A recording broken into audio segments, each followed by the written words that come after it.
If you fear the Lord and feel anxious about success, this video didn't reach you by accident. It's time to quiet your mind and settle your heart, like someone who finds shelter after a long and noisy day. If anxiety about success and results has been tightening your chest, sit beside me and breathe with me. I will share wisdom with you as if I were King Solomon himself, speaking to a friend I deeply respect. With the serenity of a king who has witnessed the work, wealth, and downfalls of many, and has learned that the path to prosperity begins before the numbers. It begins within, where faith decides who is in command. If you are a wise man and one who fears God, know that tonight is for you. To treat your anxiety with the pure knowledge of God's word, this is an invitation to rest and to learn without hurry, without guilt. Let me place before you the verse that will guide our entire conversation. Let's open the Bible to Proverbs, chapter 3, verses 5 and 6. Trust in the Lord with all your heart, and lean not on your own understanding. In all your ways acknowledge him, and he shall direct your paths. I wrote this to guide decisions, rhythms, and outcomes, and today we will see, step by step, how this trust reshapes work, leadership, and the choices that uphold prosperity. I'm not going to throw formulas at you. I'll walk alongside you between readings and applications, so that the word shapes your way of thinking, planning, and resting. Let me explain how we'll walk through this night of rest. I'll read the scriptures with you, like someone revisiting what he wrote and shining light on each line for today. Between one reading and the next, I'll bring practical applications for your professional life, finances, and the relationships that sustain your journey. We'll have 2 moments of silent communion, during which you will pray and ask for direction. I'll also guide your attention to practical steps. We'll talk about planning, action, rest, and above all, faith, like someone who knows the Lord watches over you as you sleep. Now, allow me to say a brief prayer for you. Lord God of all wisdom, give this listener clarity to separate responsibility from control. Give him dominion over the anxiety that consumes and steals his sleep. Guide his heart so that he may acknowledge you in every decision, in tomorrow's agenda, in this month's bills, in the deadlines that press. Direct his paths and steady his steps, even if that means closing doors that seem good. May your rest visit his mind, and may your peace guard his heart in Christ. Amen. If this prayer reached you at the right moment, make a simple gesture that also helps others find this message. Like this video, and subscribe now to this channel, even if you're not used to doing that. Not as someone collecting content, but as someone deciding to grow in wisdom and to walk as a man who fears God. Every time you return here, we read together, learn together, and practice together. And consistency transforms life more than any isolated impulse. So let's agree on something from the start. While I read the Word of God and speak with you, don't rush, allow yourself to listen. Allow yourself to write down a sentence that clarifies a decision. Allow yourself to breathe before responding to pressure. Tonight isn't about haste, it's about direction. It's not about controlling the world. It's about acquiring the wisdom that enables you to acknowledge the Lord in your ways. If you take these steps with sincerity, I tell you, anxiety loses its grip, your mind gains focus, and your choices begin to align results with righteousness. Write in the comments, "The Lord is my shepherd." And let's begin our journey. Intelligent trust versus control anxiety. There is something silent and yet exhausting that has been making the hearts of many men sick. It is the hidden burden of control anxiety. Men and women have worked hard, strived diligently, but at night their eyes remain open. The mind does not rest, because the heart still fears. It fears losing what has already been built. It fears not being able to achieve what was dreamed of. It fears not being able to handle it. This is not just physical tiredness, it is emotional slavery. When the fear of not having guarantees takes the throne, rest becomes a sin, and productivity a prison. But I tell you, the wise man does not become a slave to control. He learns to walk trusting the Lord with each step, knowing that there are paths that will only be straightened when he lets go of his own understanding. Let us open the word in Proverbs chapter 3, starting from verse 1 through 12. I wrote, "My son, do not forget my law, and let your heart keep my commandments. for they will prolong your days and give you peace." And I continued, "Trust in the Lord with all your heart, and do not lean on your own understanding. Acknowledge him in all your ways, and he shall direct your paths." Here I was teaching that true rest does not come when everything is under control, but when the heart surrenders completely to God. Notice, I did not say acknowledge the Lord only in great decisions, but in all your ways. It is in this continuous acknowledgement that pride gives way to trust, and fear turns into direction. I would also like to read now in Ecclesiastes chapter 8, verses 5 and 6, where I recorded that whoever keeps the commandment will experience no evil, and the wise man's heart will discern both time and judgment, because for every purpose there is a time and judgment, though the misery of man increases greatly upon him. What I meant here is that even when circumstances seem to press us, the God-fearing man learns to wait, and this waiting is active, not passive. It is vigilant, not desperate. He does not try to force open a door that is still being shaped by God. To discern the time and the manner is the wisdom of one who knows he is not alone. Very well then, let us now go to the Song of Songs, chapter 1, verses 5 through 7. There I declared with intensity, "I am dark but lovely, like the tents of Kedar, like the curtains of Solomon. Do not stare at me because I am darkened by the sun. My brothers were angry with me, and they made me keeper of the vineyards. But my own vineyard I have not kept. Tell me, you whom my soul loves, where you feed your flock, where you make it rest at noon." This speech, although it may seem intimate and poetic, is profoundly spiritual. The woman speaking here represents the soul that cries out for direction without masks. It is the worker who dedicated himself to everything except what was most sacred, his own communion with God. What I wanted to show is that even beauty hides when we shield ourselves behind activities and productivity without divine direction. Do you understand that the wise man is the one who first acknowledges the Lord in his own ways before pointing out paths to others? This is the difference between wisdom and performance. It is useless to have brilliant plans if they were built upon one's own understanding. Every time you try to control every detail, every deadline, every person around you, you disconnect from the true source of direction and live as if carrying the world on your shoulders, instead of recognizing that there is a Lord who governs with justice and love. God-fearing man, what I want to teach you is that it is not a sin to plan, but it is foolish not to submit. An anxious heart for control is a heart that has not yet fully trusted. Control anxiety is born when we trade trust for presumption, when we look at tomorrow as if it were our direct responsibility. I tell you, not even a king governs time, much less an ordinary man, but the wise man. He plants today what must be planted and entrusts the soil to the Lord so that he may bring growth at the right time. The truth is that there are doors God closes because he loves us, and detours he prevents because he knows where they would end. Sometimes what you call delay is in fact God realigning your heart so you do not lose the harvest before its time. Wise man, when you refuse to accept God's correction, you not only delay your journey, but you carry a weight you were never called to bear.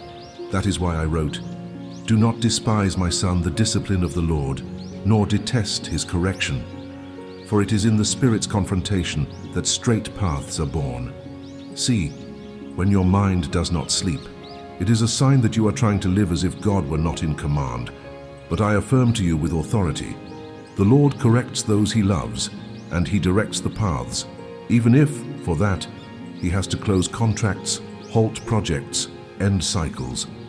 God's hand is not against you, but against what steals you from him.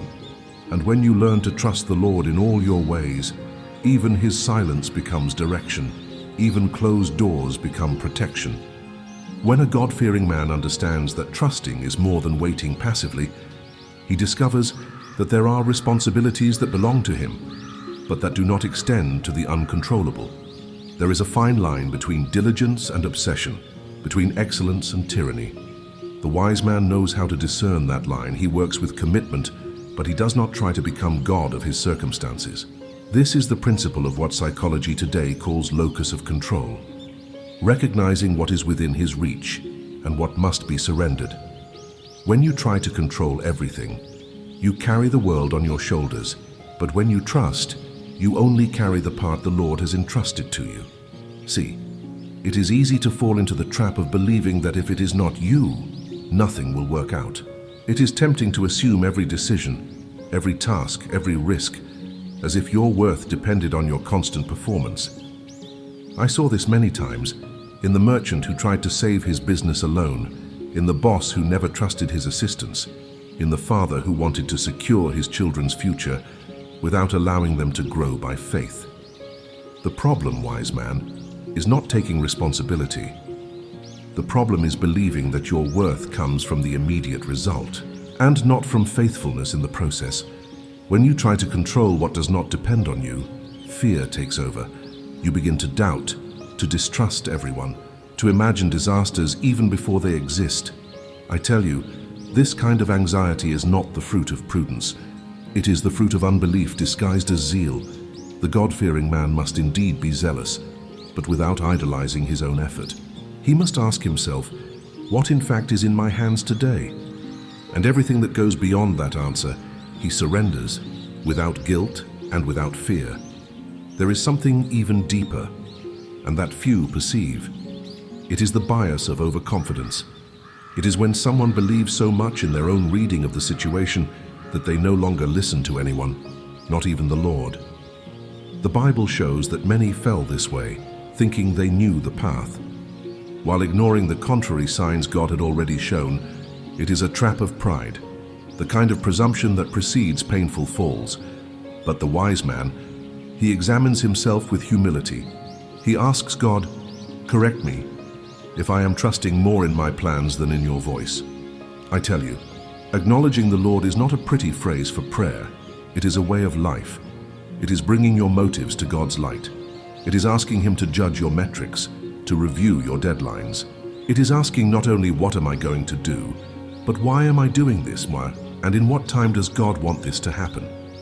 Wisdom is not only in acting, but in submitting the action to the Eternal's judgment. And when you do this, something changes inside, anxiety decreases, clarity increases, and rest becomes possible. Let me put it another way. When the God-fearing man entrusts to the Lord not only the how, but also the when, he experiences something most people never taste: active serenity. He is not standing still, he is obeying. He is not alienated, he is trusting. He is not fleeing from responsibilities, he is discerning the seasons.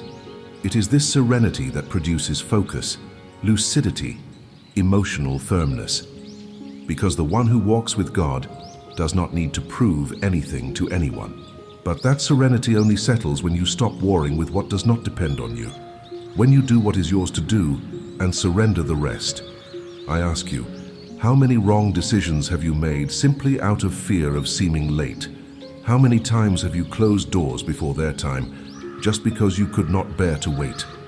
The wise man understands that peace is not a luxury. It is a strategic choice. And that peace is born from a trust that does not need human guarantees to keep walking. That is why aligning goals with the values of the kingdom is an act of spiritual intelligence. Seeking counsel, evaluating long-term consequences are not weaknesses. They are strengths. The fool trusts only in his speed, but the wise man cares about direction. He wants to know if the path he is walking will lead to life or to emptiness. And this pursuit is not made in desperation, but in prayer, reflection, listening. This is how a straight life is built, one that remains even when the winds change. This is the secret of those who walk with the Lord, with feet on the ground and hearts set on high. Very well. Now I will read to you what I wrote in Proverbs chapter 16, from verses 1 to 9. Pay attention. To humans belong the plans of the heart, but from the Lord comes the proper answer of the tongue. All a person's ways seem pure to them, but motives are weighed by the Lord. Commit to the Lord whatever you do, and your plans will succeed. The Lord works out everything to its proper end, even the wicked for a day of disaster. The Lord detests all the proud of heart. Be sure of this, they will not go unpunished. Through love and faithfulness, Sin is atoned for. Through the fear of the Lord, evil is avoided. When the Lord takes pleasure in anyone's way, he causes their enemies to make peace with them. Better a little with righteousness than much gain with injustice. In their hearts, humans plan their course, but the Lord establishes their steps. God-fearing man. Do you understand? I did not say you should not plan. I said you should consecrate, acknowledge, submit. Your plans do not need to be eliminated, but placed under the supervision of the one who sees what you cannot yet see. This is how one walks with wisdom, knowing that even when you chart the course, it is the Lord who establishes the steps. There is a verse from my father David that I like very much.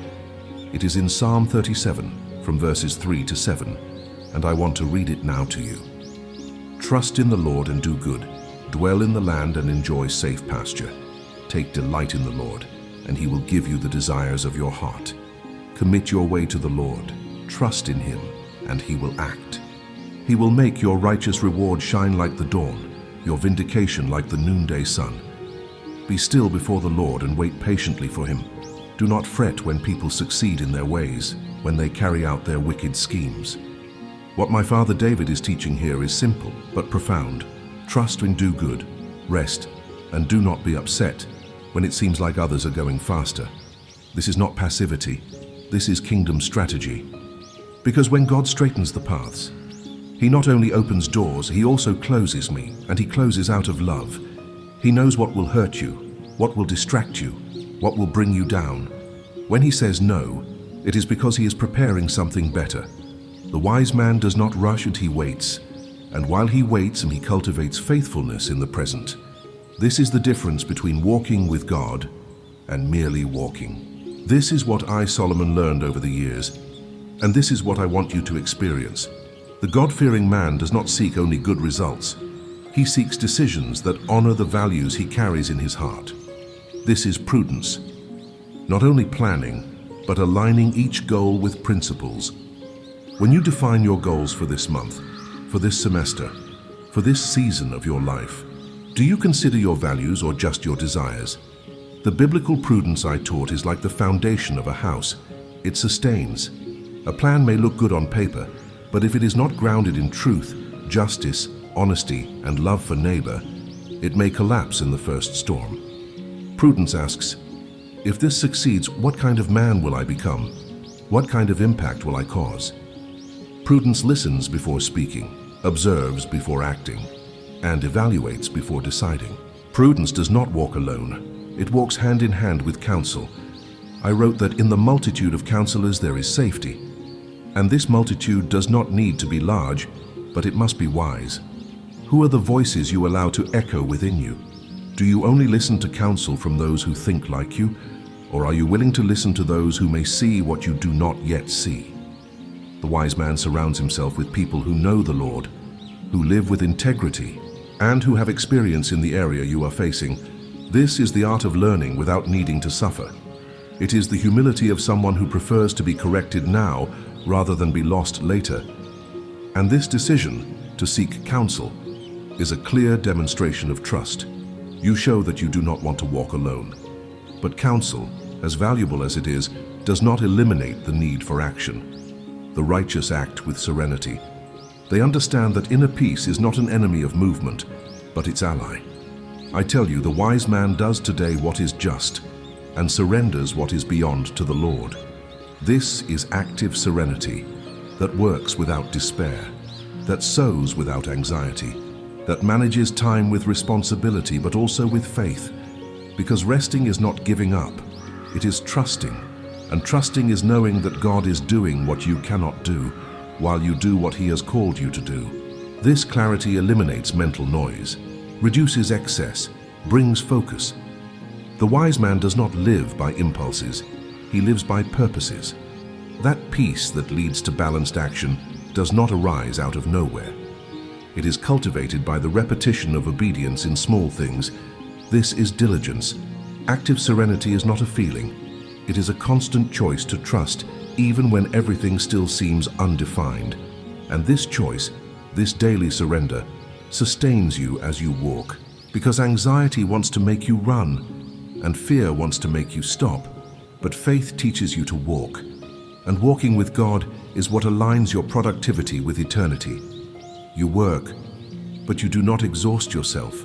You plan, but you do not grow anxious. You do good, even when no one is watching. This is wisdom. This is purposeful rest. And now, God-fearing man, I want you to take a deep breath with me and keep in your heart everything you have heard so far. I still have much to share with you. But this video is not about consuming words in vain. Stay silent for a few seconds. Speak with the Lord. Give him the area of your life where you most feel the weight of control.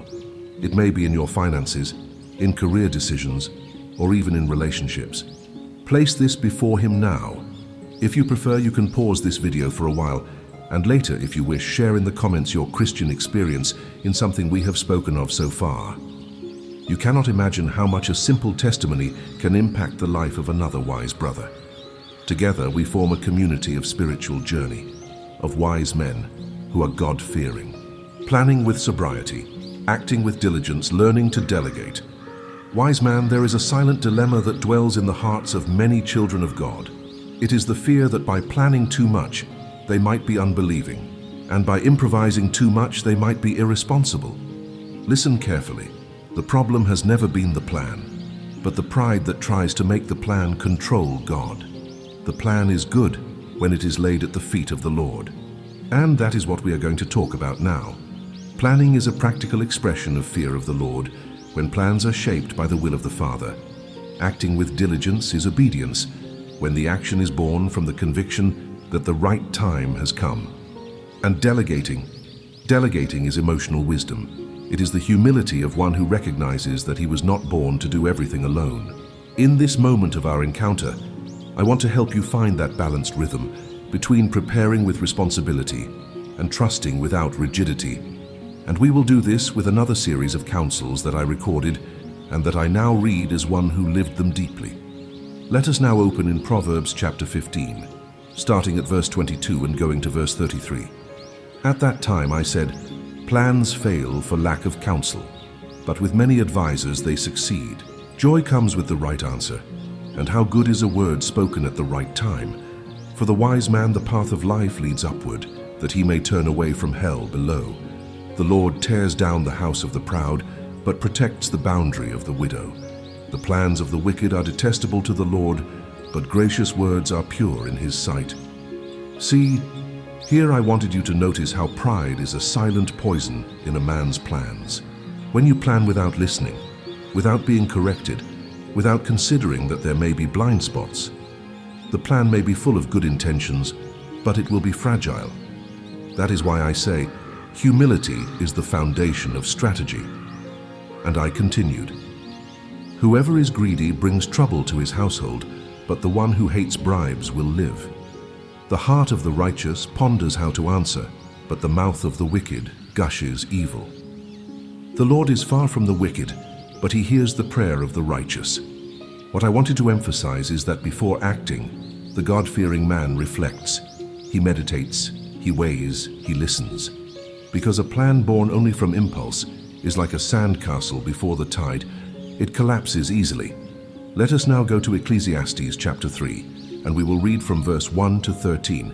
There is a time for everything, and a season for every activity under the heavens, a time to be born and a time to die, a time to plant and a time to uproot, a time to embrace and a time to refrain, a time to be silent and a time to speak. What I wanted to convey here is that life has seasons, and wisdom is understanding the season you are in. There are moments of intense action, there are moments of pause, and there are moments when silence is more strategic than any spoken plan. And I continued, I know that there is nothing better for people than to be happy and to do good while they live, that each of them may eat and drink and find satisfaction in all their toil. This is the gift of God. God-fearing man, your work, when done with diligence, with honesty, with reverence, is a gift. And enjoying its fruit is not a sin. It is a blessing, but it is necessary to know the time to sow and the time to reap. Whoever tries to reap before the right time loses the flavor. Whoever plants out of season reaps little. The right season is not only about time, It is about spiritual wisdom to discern when and how to advance. Very well. Now I want us to return to the Song of Songs, chapter 2, verses 10 to 13. There I wrote, "Arise, my darling, my beautiful one, come with me. See, the winter is past, the rains are over and gone. Flowers appear on the earth. The season of singing has come, the cooing of doves is heard in our land. The fig tree forms its early fruit. The blossoming vines spread their fragrance. Arise, come, my darling, my beautiful one, come with me. See." I was speaking of love, but also of the right time, of recognizing the signs, of responding to the divine call at the opportune moment. This poetic image carries a powerful principle. The right time has signs, and the wise man learns to read them.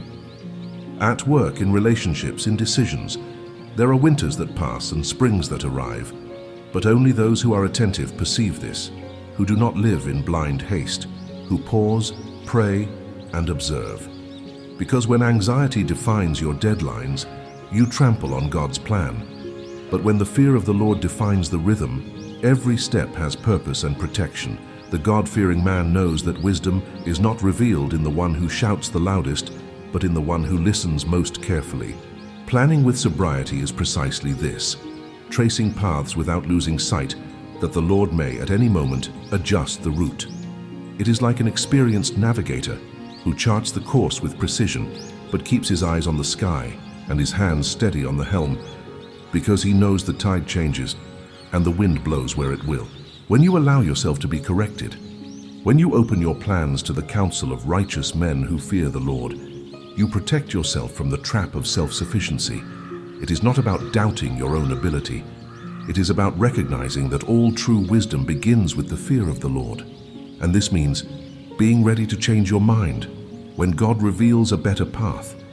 I tell you, a plan without room for adjustments is a tower built on sand. It looks firm, but at the first sign of a storm it collapses.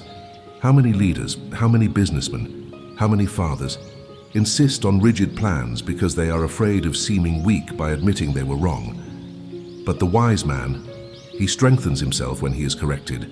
He understands that correction is not humiliation, it is refinement. And this applies to your business, your career, your home. Make plans, yes, dream big, yes, but submit everything, absolutely everything, to the judgment of the Lord and to the fellowship of faithful advisors. Because when you allow other voices illuminated by God to speak into your life, you multiply your vision and protect your destiny. Delegating, in turn, is a silent form of trust, not only in the people around you, but in the God who placed those people in your journey. The one who tries to do everything alone not only overloads himself, he communicates to heaven that he does not trust either God or the resources he provides. Listen carefully.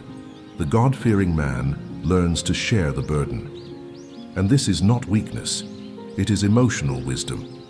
When Moses tried to carry all the weight of the people of Israel, it was his father-in-law Jethro who told him, "What you are doing is not good. You cannot handle it alone." And Moses, who was a humble man, listened. He learned, he delegated, and the whole nation benefited from it. Because when a leader learns to trust, everyone around him grows. I want you to perceive something profound here. Delegating is not just a technical decision, it is a spiritual choice. It is saying, "Lord, I trust that you have raised people around me with specific talents and gifts, and I do not need to carry everything." This trust frees, sustains, and strengthens. Many of you who hear me now live tired, not only from working too much, but from not knowing how to trust. You try to be providers, leaders, pastors, entrepreneurs, fathers, all at the same time, without room for support. But I tell you, even the wisest of kings needed advisors, generals, administrators. When I built the Temple of Jerusalem, I did not touch every stone. I trusted, because I knew that excellence is not born from absolute control, but from well-distributed trust.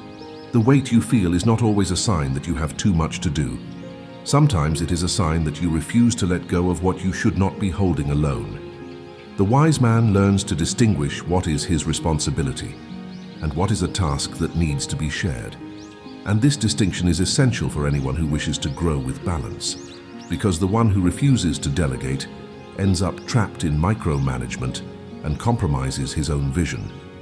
You were not called to control everything. You were called to lead with fear of the Lord and clarity, and that requires you to trust. Delegating is an act of faith and also a proof of spiritual maturity. The pain of the solitary provider is one of the most silent among men. Carrying the support of the house, the responsibility of the business, the direction of the family, all at the same time, may seem noble, but when done in isolation, it becomes an unbearable burden. God never called you to be a hero, but to be a faithful servant. And the faithful servant learns to listen, to share, to wait. I tell you, even the Messiah had disciples. Even Christ himself, being God, called others to be with him, dividing tasks, sharing responsibilities, sending them out 2 by 2. The biblical model is clear. Isolation weakens, fellowship strengthens. Therefore, God-fearing man, review your plans with reverence, accept counsel with humility, and share your journey with wisdom. Not because you are incapable, but because you are wise enough to recognize that no one prospers alone. When you surround yourself with people who fear the Lord, who understand your purpose, who master their areas of expertise, you build something stronger, more stable, more enduring. It is not about doing everything. It is about doing with excellence what God entrusted to you, and entrusting to others what was entrusted to them. The Lord delights in the man who walks with faithful advisors, because he himself is a God of covenant, of partnership, of fellowship. Therefore plan, but with sobriety. Dream, but with direction. Work, but with healthy limits. Trust, but without naivety. And above all, submit everything, absolutely everything, to the Lord of hosts. Because well-crafted plans may lead to abundance, but only the plans he confirms remain. And the abundance that comes from above, that indeed is the one that adds no sorrow. Very well. Now I will read to you in Proverbs chapter 21, starting at verse 5 and continuing through verse 8.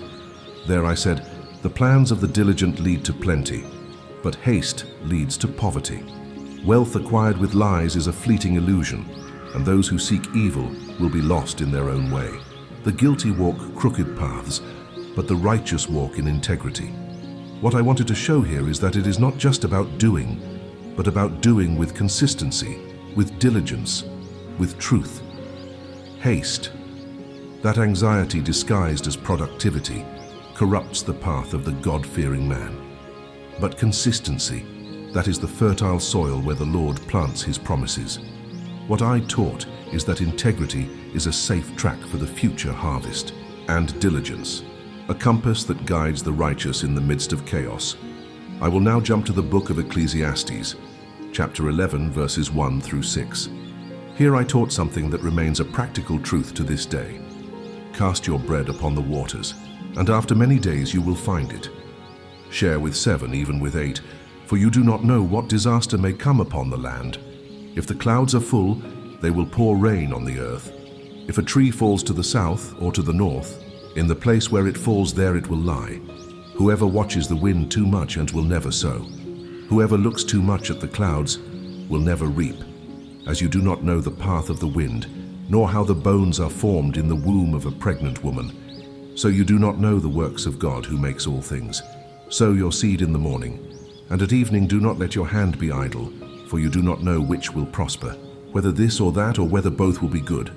What I wanted to teach, Putin, is that those who wait for the perfect scenario never act, and those who are paralyzed by fear miss the time of sowing. The wise man diversifies, sows with faith, works with constancy even without guarantees, because he trusts in the God who gives the growth. And now, God-fearing man, I want you to hear something I wrote in the Song of Songs, chapter 4, verses 12 through 16. There I described, "You are a garden locked, my sister, my bride, a spring locked, a fountain sealed. Your shoots are an orchard of pomegranates with excellent fruits, with henna and nard and saffron, calamus and cinnamon, with all trees of incense, myrrh and aloes with all the chief spices. You are a fountain of a garden, a well of living water, flowing from Lebanon. Awake, north wind, and come, south wind. Blow on my garden, that its fragrance may spread. Here, although the tone is poetic and loving, the principle is profound. Everything that is cultivated with care flourishes. What is locked and protected preserves value. What is well watered and nourished perfumes the environment. What I wanted to reveal is that the life of the wise man needs to be cared for like a garden. Sowing is necessary, but cultivating, watering, and guarding are also part of the harvest. Lasting prosperity is born of silent vigilance, constant zeal, faithfulness in the small tasks that no one sees but heaven rewards. What the Spirit revealed to me when I wrote this passage is that the winds may blow and the fragrance will come, but only over the garden that was intentionally cultivated. God-fearing man, perhaps you still think that productivity is about running more, doing more, accumulating more, but listen carefully. Consistency is worth more than speed. Sober diligence does not live on peaks of effort, nor on moments of excitement. It is made of firm steps one after another, of silent habits that build solid results over time. The wise man does not despise the little well done, he honors it. He knows that true progress does not shout, it whispers backstage, day after day, in the discipline of what no one sees. The Lord is not pleased with impulses, but with consistency. And it is precisely in the faithful repetition of small attitudes that abundance is revealed without fanfare. So I tell you, do not despise routine, sanctify it. Because when you plant with diligence, even in silence, God responds with abundance, even in secret. See, wisdom is not only in effort, but in the quality of alliances. There are counsels worth more than gold. There are words from men who fear the Lord that can change the course of an entire decision. Therefore, surround yourself with voices that fear God and master the subject that is before you. If the topic is finances, seek advice from someone who handles money with fear and prudence. If it is family, listen to those who preserve bonds with faithfulness. The wise man does not walk alone. He has discernment to recognize the mentors the Lord raises to guide him in each season. And more than that, he has the humility to ask, to listen, and to adjust the route.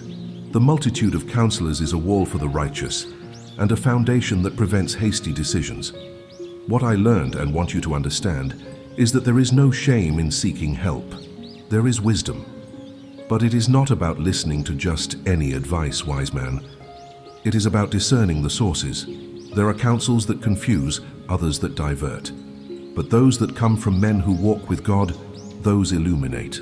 And you will know they are true not because they say what you want to hear, but because they challenge your pride, confront your haste, and point to the narrow path. The God-fearing man does not seek flatterers, he seeks true counselors. People who are not afraid to say it is not yet the time, or this path seems promising, but it is outside the will of God. And when hearing, he does not resist, does not argue. He considers, prays, and returns to God's presence with humility. Because he knows that the voice of the Lord can manifest in the mouth of a righteous man. That is how falls are avoided. That is how walls are built against foolish decisions. The act of delegating for many still seems weakness, but I tell you, it is courage.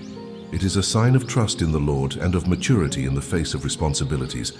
The wise man understands that he was not called to carry everything alone. Even Moses, a great leader, had to listen to Jethro and divide responsibilities so as not to perish under the weight of the people. In the same way, you are called to discern what is yours and what should be given to others. Delegating is trusting that God also equips others, and that it is not your individual strength that sustains everything, but the hand of the Lord that works through many. When you share the load, you honor God's order and allow the body to function in harmony. The burden becomes light, not when there is less work, but when there is more wisdom in sharing. The provider who tries to carry everything alone one day collapses, not for lack of effort, but for excess weight poorly distributed. What I learned over the years, and left written for you, is that those who try to do everything end up doing the essential poorly. There are tasks that seem urgent, but are not yours. There are problems that need solving, but not directly by your hands. The God-fearing man knows how to prioritize. He is not omnipresent. Therefore, he learns to say no wisely. He learns to step back when necessary. And above all, he learns to trust that the Lord sustains what he himself has ordered. When you understand that your identity is not in doing everything, but in being faithful in what God has entrusted to you, then the weight lifts, the mind breathes, and productivity blossoms in a lasting way. Maturity also lies in knowing that the final result belongs to the Lord. Even when you plan with zeal and work with diligence, the wise man does not cling to control of the fruits, but to faithfulness in the process. He sows with zeal, waters with constancy, but does not demand that the harvest happen in his time, because he understands that there are invisible factors that only God controls. This is active serenity. It is doing everything within reach with excellence and resting in what does not depend on your hands. What I teach you here is that this posture is not passivity. It is mature faith. The righteous worker sleeps in peace because he knows he has planted, and that the Lord will give the growth. Therefore, continue, even without seeing immediate results, because the faith that acts and also knows how to wait. Anxiety, in turn, is a silent thief. It disguises itself as zeal, but corrodes clarity. The God-fearing man must learn to detect it and combat it with action and trust. Anxiety says, "It is not working, do more." Wisdom replies, "I did what I should, now I rest."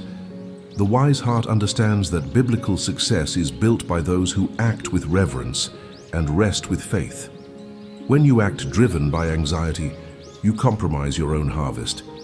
But when you act with diligence and trust in the Lord of times and seasons, you build on a solid foundation. So rest, not as escape, but as an expression of trust. It is in the silence of the soul that the Spirit whispers new directions, and in the serenity of the mind that the best decisions arise. And remember, working with wisdom is more than effort. It is obedience. It is constantly asking the Lord, "Is this what I should do? Is this the time? Is this the way?" And then moving forward in peace. Because the wise man does not want just results. He wants results that glorify God. He does not want just harvests. He wants harvests that remain, and for that, it is necessary to submit the plans, the rhythms, and the fruits to the Lord who aligns the paths. When the God-fearing man learns this rhythm, then his life gains stability, his projects gain consistency, and his soul gains peace. Because he no longer walks alone, he walks with the God who makes the paths straight. Rest that produces clarity, practical faith in the God who straightens paths, God-fearing man. Have you ever felt guilty for resting? Have you ever had the feeling that stopping is a waste of time? That resting is a sign of weakness? Then listen carefully. There is a subtle lie hidden in these beliefs. A lie that disguises anxiety as zeal, that masks control with the appearance of diligence, and that confuses exhaustion with holiness. I tell you, rest when practiced in reverence is an act of obedience. It is faith in action. Because to lay your head down in peace, you must trust that the Lord continues working even when your eyes are closed. And more than that, you must discern that there are revelations that only come in silence. There are clarities that only arise in rest.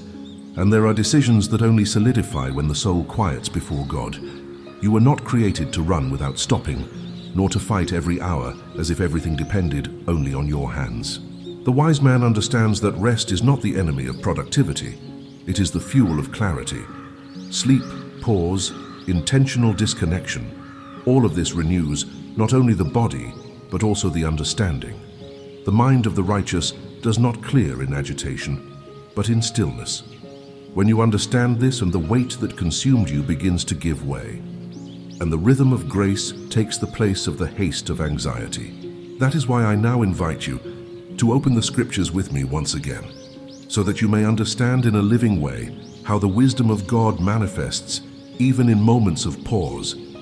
Let us read together, God-fearing man. I would like to read to you now what I wrote in Proverbs chapter 24, verses 3 through 6. There I said, "By wisdom a house is built, Through understanding it is established, and through knowledge its rooms are filled with rare and beautiful treasures. Notice with me, this construction is not done by force, but by wisdom. It is not pushed by haste, but established by discernment. It is not accumulated by anxiety, but filled with the right knowledge. I continued, saying that the wise prevail through great power, and those who have knowledge muster their strength. That is, the strength that builds is not physical. It is mental, spiritual, strategic, and more. I added, surely you need guidance to wage war, and victory is won through many advisors. What I want you to understand, wise man, is that even in battles, mental rest, the right counsel, and the pause to reflect are weapons. There are wars won not by the sword, but by the calm of one who knows where he stands and who knows when to wait. Very well, now let us go together to the book of Ecclesiastes, chapter 5, verses 12 through 20. There I meditated on something profound. The sleep of a laborer is sweet, whether they eat little or much, but the abundance of the rich permits them no sleep. What I wanted to show here is that those who work with integrity sleep in peace. Those who live in reverence rest with a light soul. But those who fill themselves with wealth, yet live without direction, find no rest. I continued, I have seen a grievous evil under the sun, wealth hoarded to the harm of its owners. In other words, to keep without purpose is vanity. To have without knowing why is a burden. Everyone comes naked from their mother's womb, and as everyone comes, so they depart. They take nothing from their toil that they can carry in their hands. This is the reality that confronts the man anxious about performance. Rest, after all, is proof of faith, that life is in the hands of the Creator, not in the intensity of tasks. At the end of the text I concluded, this is what I have observed to be good, that it is appropriate for a person to eat, to drink, and to find satisfaction in their toilsome labor. This is a gift of God. Rest, therefore, is not luxury. It is gift. It is part of true prosperity. That is why I tell you, learn to enjoy and to recognize God's favor in the pause. I would now like to return to the Song of Songs, chapter 8, verses 6 and 7, and see with me how the language of love also teaches about rest and trust in relationships. There I wrote, place me like a seal over your heart, like a seal on your arm. For love is as strong as death, its jealousy unyielding as the grave. It burns like blazing fire, like a mighty flame. Notice the strength of these words. Love that remains, that does not retreat, that seals the heart. I continued saying, many waters cannot quench love, rivers cannot sweep it away. And I concluded, if one were to give all the wealth of one's house for love, it would be utterly scorned. What I wanted to say here is that there are bonds that are walls against anxiety. There are faithful relationships that sustain the soul of the God-fearing man. When you rest in the trust of true love, whether at home, in business, or in friendships, you rest more lightly because you know you are not alone and that loyalty is sustaining your days. Resting, therefore, is also trusting in the covenants God has given you. It is resting in the faithfulness that comes from Him. Do you know why the sleep of the wise man is sweet? Because he does not lie down defeated by exhaustion, but surrendered by trust. When you understand that God is the one who sustains time, harvest, doors, and results, you learn to rest without guilt. Anxiety, God-fearing man deceives you by saying that you will only be accepted if you are in motion, will only be seen if you are producing, will only be blessed if you do not stop. But the wisdom I teach reveals the opposite. It is in rest that you hear God's voice better. It is in silence that focus aligns. It is in pause that vision clears. I tell you, there are decisions that should not be made tired. There are conversations that should not happen exhausted. There are investments, alliances, and paths that should only be chosen after rest, because an agitated heart sees little and chooses poorly. That is why the science of our time only confirms what I wrote generations ago. The sleep of the laborer is sweet, and more than that, it is necessary for clarity. When you sleep, your brain organizes the day's learning, reduces the noise of anxiety, and restructures your decision-making capacity. It is not just about stopping, but allowing rest to produce wisdom. I know that many of you have fought against the clock, against bills, against family and societal expectations, but what I want you to understand is that there is no honor in becoming sick while trying to prosper. True strength lies in knowing how to alternate intensity with pause, action with prayer, execution with contemplation. The wise man knows there is more productivity in 6 well-lived days with rest than in 7 days of rushed living without direction. I tell you, the Lord straightens paths not only by opening doors, but also by closing some, and sometimes by delaying others. And it is in this time that many despair, thinking that God has forgotten them. But listen carefully. Not all waiting is rejection. Often silence is care, delay is protection, and pause is alignment. When God holds your steps, He is sparing you from entering crooked paths, diverting you from wrong alliances, and preparing you for opportunities that require more maturity. Rest, in this context, becomes an expression of faith, because by choosing not to force, you are saying, "Lord, I trust that your timing is better than my plan." And this is spiritual maturity. This is emotional intelligence fed by wisdom from above. Gratitude, God-fearing man, is the antidote to anxiety about results.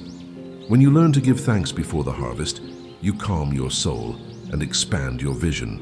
Look carefully. The anxious man only sees what is lacking, but the wise man perceives what he already has, what is being shaped, what is being refined. The peace that surpasses understanding is not the absence of problems, but the presence of contentment. When you are grateful for the process, you walk lighter, more attentive, more willing to cooperate with what God is doing, even if you do not yet fully understand. And this peace, this lightness, this serenity becomes your competitive advantage, because while others rush in haste, you act with strategy, with precision, with wisdom. The productivity that comes from rest is not measured in volume, but in consistency. The wise man understands that doing more is not always doing well, and that quantity without quality is illusion. When you work rested, you listen better, decide better, execute better. There is clarity in your actions, firmness in your steps, and serenity in your communication. This impacts your relationships, your business, your leadership. That is why I insist, rest is not weakness, it is preparation. It is the strategic pause that precedes the harvest. No wise farmer plants without stopping. He knows there is a time to sow, a time to water, a time to wait, and a time to reap. Learn from the rhythm of the earth and apply it to your life. And more, it is in rest that your spiritual sensitivity increases, because the voice of God often whispers, and those who live in noise cannot hear. Anxiety makes a lot of noise, shouts inside the mind, takes the place of prayer, suffocates faith with negative predictions. But when you learn to rest, you make room for the Holy Spirit to minister to your heart. He reminds you of promises, reveals directions, brings convictions, and most importantly, realigns you to your purpose. How many wrong decisions are born from tiredness? How many relationships were broken for lack of silence? How many opportunities were lost because you were too exhausted to see? Resting, therefore, is a spiritual shield. It is a posture of one who recognizes that his strength comes from the Lord and not from the rhythm of the world. And make no mistake, the man who does not know how to rest also does not know how to trust. Because trusting is letting go. It is releasing control for a time. It is saying, "No, God, take care of this while I sleep." This is what my father David wrote in Psalms. "In peace I lie down and immediately fall asleep. For you alone, Lord, make me dwell in safety." In other words, there is a supernatural security that is only activated when you lie down in peace. You do not lie down in fear. You do not lie down replaying the day. You do not lie down running from what you could not resolve. But you lie down in faith. You lie down in surrender. You lie down in reverence. This kind of rest is not just physical, it is spiritual. It is a conscious handing over into the Father's hands. Finally, understand that resting also preserves your relationships. When you live at the limit, your words lose sweetness, your gestures lose kindness. Your decisions become harsh. Anxiety steals patience, and without patience, even the best alliances break. The wise man knows that solid bonds are part of prosperity, and to keep them, it is necessary to stop, to listen, to care, to serve with presence. Resting is also disconnecting from pressure, to connect to truth, to meet the other with gentleness, to preserve what really matters. If you neglect rest, soon you neglect people, and when that happens, success loses its meaning. Rest, God-fearing man, is sacred.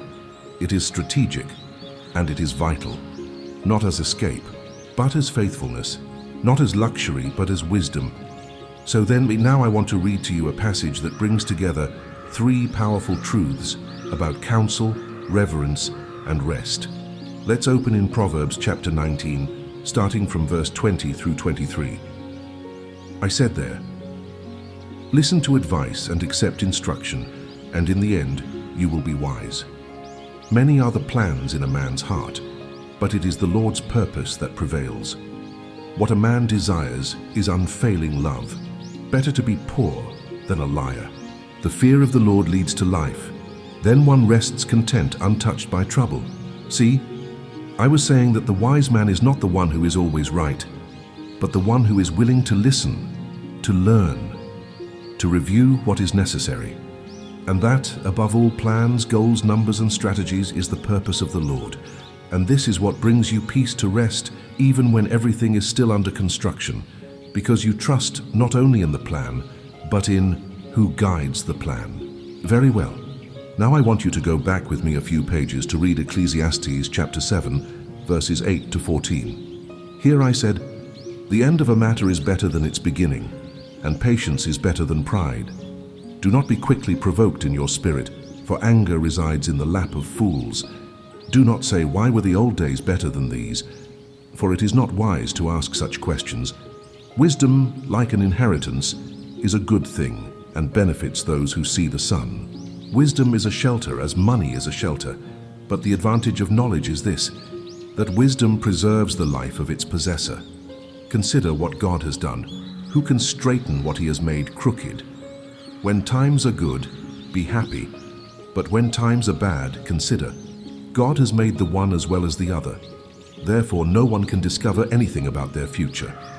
Notice, what I wanted to teach here is that not every day will be the same, and this is part of the divine plan.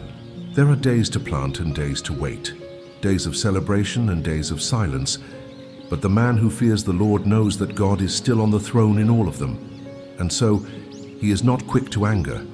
He is not stuck in the past. He does not despise the present. He rests because he recognizes God's sovereignty in time. Now, wise man, I want to finish this reading by returning to the words of my father, a psalm that I carry in my heart as a spiritual inheritance. Let's read Psalm 127, verses 1 and 2. He wrote, "Unless the Lord builds the house, its builders labor in vain. Unless the Lord watches over the city, the watchmen stand guard in vain. In vain you rise early and stay up late, toiling for food to eat, for he grants sleep to those he loves." Notice, it is not about working lesser, but about working under direction.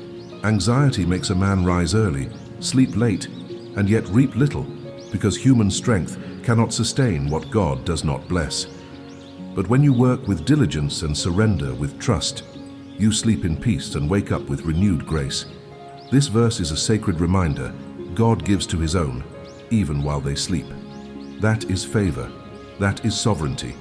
That is covenant. You do not need to prove yourself to be blessed. You need to trust to be sustained. And it is in this place of trust that true rest is established.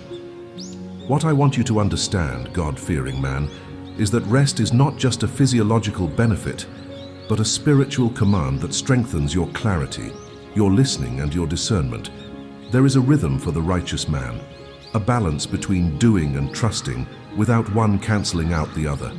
Alternating work and rest is not luxury, it is wisdom. Whoever despises rest also despises the clarity that comes from silence, the lucidity that arises when the body is restored and the soul is at peace. I tell you, the worker's sleep is sweet, but the rest of the God-fearing man is profound. because he knows that even in his pause, the Lord continues to work on his behalf. It is not inactivity, it is alignment with God's timing. When you understand this, everything changes, including the way you deal with your closest relationships. Healthy relationships are like pillars that support great constructions, but the weight of performance anxiety can corrode these foundations. The wise man cares for his alliances with the same zeal with which he cultivates a fertile field. He understands that strong bonds require presence, listening, patience, and that rest in this context is fertile ground where respect, admiration, and mutual trust grow. No achievement is worth the price of loneliness. No success justifies the abandonment of those who walk by your side. I tell you, preserve the relationships God entrusted to you, for they are often the ones that sustain your decisions in difficult days. The anxiety for control is a silent enemy of bonds, for it turns the leader into a tyrant, the provider into an absent man, the friend into a constant critic. The man who fears God recognizes his limits and trusts the processes, even when they seem slow, because he understands that there is divine faithfulness working even in silence.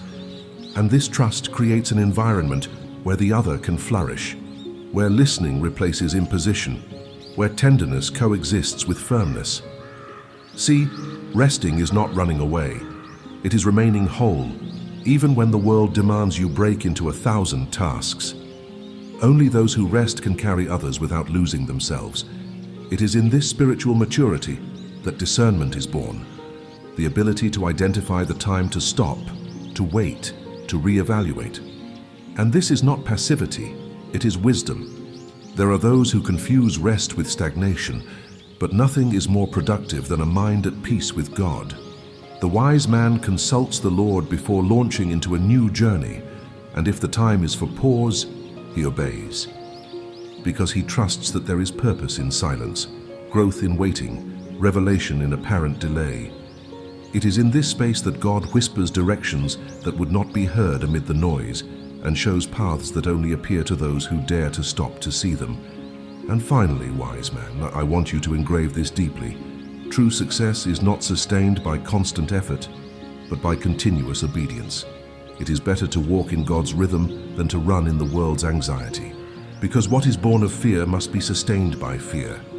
But what is born of faith is sustained by the Lord's faithfulness. I tell you, trade the weariness of performance for the rest of trust. Trade haste for direction. Trade the illusion of control for the serenity of the one who knows. If the Lord makes the path straight, then even the pauses are part of the way. God-fearing man. Let us now pause for a moment of silent communion. Take a deep breath, and before the Lord, hand over your fears. Talk to him about your goals, your deadlines, your finances, and especially about those doors he has already closed, or that you fear might close. Remember, God's faithfulness does not depend on your performance, but on his eternal love.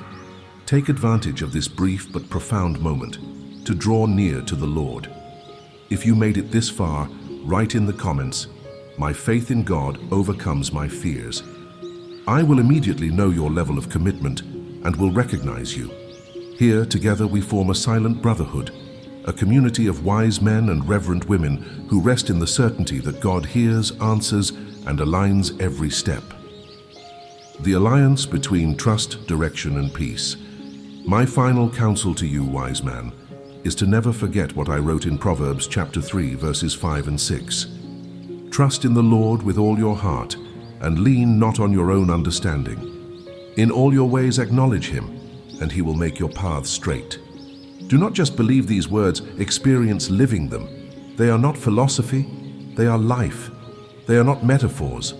They are concrete direction for concrete decisions, for real lives like yours. If you truly desire to walk as a God-fearing man, then plan with sobriety, work with diligence, and never give up listening to counsel. Responsibility, when exercised in reverence, does not oppress. It protects. And productivity, when born of obedience, does not exhaust, it bears fruit. Take on what is yours, but do not try to hold what belongs only to the Lord. Control is illusion.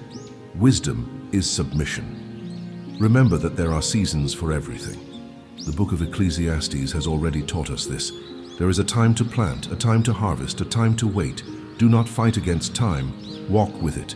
Enjoy what God has already placed in your hands. Celebrate the small fruits and trust the processes that are still in formation. True purpose is revealed along the walk, not in impatient leaps, but in faithful steps. And as for your relationships, keep them firm in respect, in truth, and in faithfulness. Do not allow performance anxiety to destroy what is most precious, the alliances God entrusted to you. Whether in the home, in partnerships, or in friendships, preserved bonds are spiritual walls against foolishness. They are sources of practical and emotional wisdom. I tell you, the wise man does today what is his duty and hands the rest to the Lord. He does not run like the foolish. He walks in the direction the Father makes straight, even when the eyes do not understand. What defines prosperity that remains is not speed, but obedience. And that obedience is born when the heart bows, when the spirit listens, when the soul learns to rest. So if any word here touched your life, practice it and come back here, because the King's counsel continues.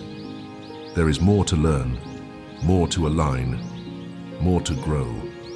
The God-fearing man does not live by flashes, he lives by consistency. And in this journey, each counsel is a lamp, each prayer is a foundation, each step is a testimony. May the Lord bless you and straighten as he promised all your paths.